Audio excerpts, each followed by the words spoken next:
मोहनलाल गांव का संपन्न किसान था, लेकिन पत्नी गायत्री की बीमारी में सभी खेत बिक चुके थे। इसलिए उसने अपने घर के पास पराठे की दुकान खोल ली थी। जल्द ही उसके व्यवहार और स्वादिष्ट पराठे ने कस्बे के लोगों को अपना दीवाना बना दिया था। सुमित्रा और राजू के स्कूल के पास एक पिज्जा की दुकान खुली थी, जिसका प्रचार रेडियो, अखबार और ऑटो पर हैंडबिल व पोस्टर चिपकाकर पूरे जोर शोर से किया गया। भाई, कल हमने पिज्जा खाया। क्या पिज्जा था? मैं और मेरे पिताजी अपनी कार पार्किंग पर पिज्जा ऑर्डर के बाद घंटों इंतजार किए, तब हमें पिज्जा मिला। अच्छा, क्या इतना अच्छा स्वाद है पिज्जा का? और नहीं तो क्या, तुम लोगों को तो घुसने भी नहीं देंगे गार्ड। घुसने क्यों नहीं देगा? अरे वो तुम्हारे पापा की फुटपाथ की पराठे की दुकान थोड़ी है ना, जो कोई भी मुंह उठाकर चला जाएगा। उस दुकान का एक स्टेटस है। बड़े बड़े लोग अपनी गाड़ी लगाकर खड़े रहते हैं, तब जाकर उन्हें पिज्जा खाने को मिलता है, समझ गए? रॉकी की बातें सुनकर सभी हंसने लगते हैं। सुमित्रा को पराठे वाले का मजाक पसंद नहीं आता। राजू जब स्कूल से घर जा रहा होता है तो पिज्जा की दुकान पर लोगों की भीड़ देखकर रुक जाता है। सुमित्रा उसे समझा बुझाकर घर ले आती है। पिताजी, पिताजी, हमें भी पिज्जा खाना है। ठीक है बेटा, खिला दूंगा कभी। अभी गरम गरम आलू के पराठे बनाए हैं, वो खा लो। मुझे नहीं खाना, मुझे नहीं खाना, मुझे तो पिज्जा ही खाना है। देख राजू, पिज्जा बहुत महंगे आते हैं। उतना पैसा हमारे पास नहीं कि तुम्हें पिज्जा दिलवा सकूं, लेकिन वादा करता हूं कि एक दिन तुम्हें पिज्जा जरूर खिलाऊंगा। नहीं पिताजी, मुझे तो कल ही पिज्जा चाहिए। अगर पिज्जा नहीं मिला तो मैं कुछ नहीं खाऊंगा। राजू, जिद मत करो। पिताजी बोल रहे हैं ना कि एक दिन हम लोगों को पिज्जा खिलाने ले जाएंगे। नहीं दीदी, मुझे तो पिज्जा कल ही खाना है। रॉकी भैया ने स्कूल में बताया कि पिज्जा कितना अच्छा होता है। अरे राजू, वो डॉक्टर का बेटा है, उसके पास ढेरों पैसे हैं। चल अब खाना खा। पराठे खाकर बच्चे सो गए, लेकिन मोहनलाल की आंखों से नींद कोसों दूर थी। वह अपनी गरीबी को कोस रहा था कि कितना बेबस है वो, जो अपने बच्चों की मामूली खाने की मांग को भी पूरा नहीं कर सकता। उसकी आंखों में आंसू आ गए। सोचते सोचते न जाने कब उसे नींद आ गई। अगले दिन सुबह बच्चे स्कूल गए। आज भी पूरे स्कूल में पिज्जा की ही चर्चा हो रही थी। दोस्तों, कल मेरा जन्मदिन है और कल मेरी तरफ से कल शाम को सभी को पिज्जा पार्टी है। कल संडे है और स्कूल की भी छुट्टी है। सभी कल शाम में अच्छे अच्छे कपड़े पहन कर आना, ओके? भैया, हम भी आएंगे ना? हमें नहीं बोला आपने? नहीं, तुम लोग वहाँ नहीं जा सकते। वहाँ सभी बड़े बड़े लोग आते हैं, स्टेटस वाले लोग आते हैं। तुम बस पराठे खाओ। चल राजू, इनके पिज्जा से कहीं स्वादिष्ट और अच्छे हमारे पराठे हैं। अरे जा, बंदर को क्या पता कि अदरक का स्वाद क्या होता है। स्कूल के बाहर जो पिज्जा का पोस्टर लगा है ना, उसे ही देखते रहो और पराठे खाओ, समझना कि पिज्जा खा रहे हो। रॉकी, ऐसा नहीं कहते। चलो सुमित्रा, इसे तो ऐसे ही बोलने की आदत है। राजू की फोटो देखकर पराठा खाने वाली बात पर सभी हंसने लगे। सुमित्रा और राजू को बहुत बुरा लगा। दोनों घर आ गए। अरे राजू, यूं मुंह लटकाए क्यों खड़े हो?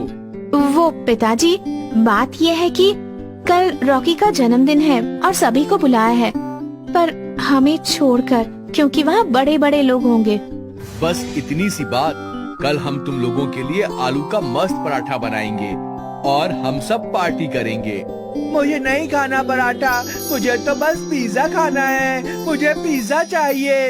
बेटा, मैंने बताया ना कि अभी हमारे पास तुम लोगों के फीस भरने के पैसे नहीं हैं। पिज्जा कहाँ से खिलाऊंगा? इतना कहकर मोहनलाल आंखों में आंसू लिए घर से बाहर प्रथा के दंग पर चला गया। राजू, तुम्हें ऐसा नहीं कहना चाहिए था। पिज्जा की जिद छोड़ दे मेरे भाई। जब पैसे होंगे तो हम जरूर पिज्जा खाने चलेंगे।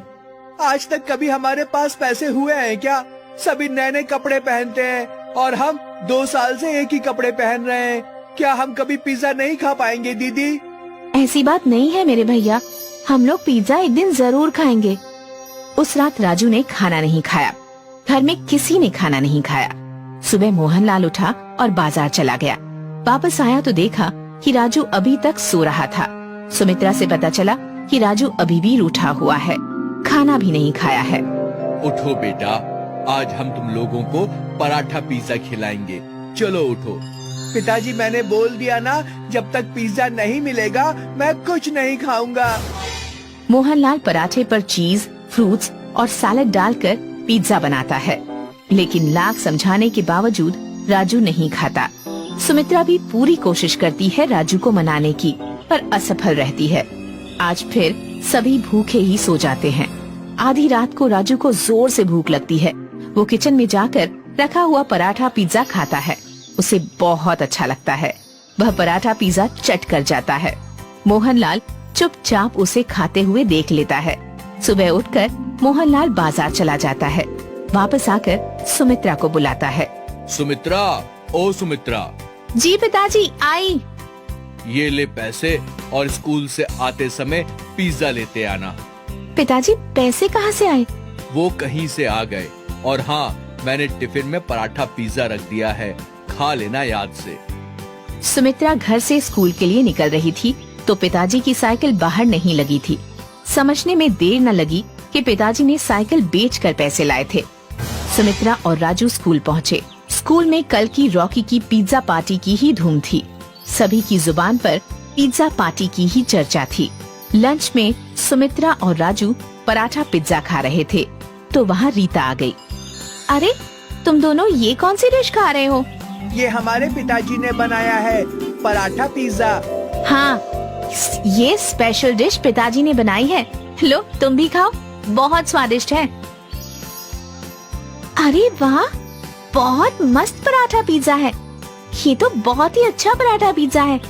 देखो, आओ देखो, पराठा पिज्जा कल के पार्टी वाले पिज्जा से कहीं ज्यादा टेस्टी है। सुमित्रा प्लीज, मुझे भी एक टुकड़ा दो ना। हाँ, ये लो रॉकी, तुम भी खाओ। वाह, सही में ये कितना टेस्टी है पराठा पिज्जा। ऐसा तो मैंने अपनी जिंदगी में कभी नहीं खाया था।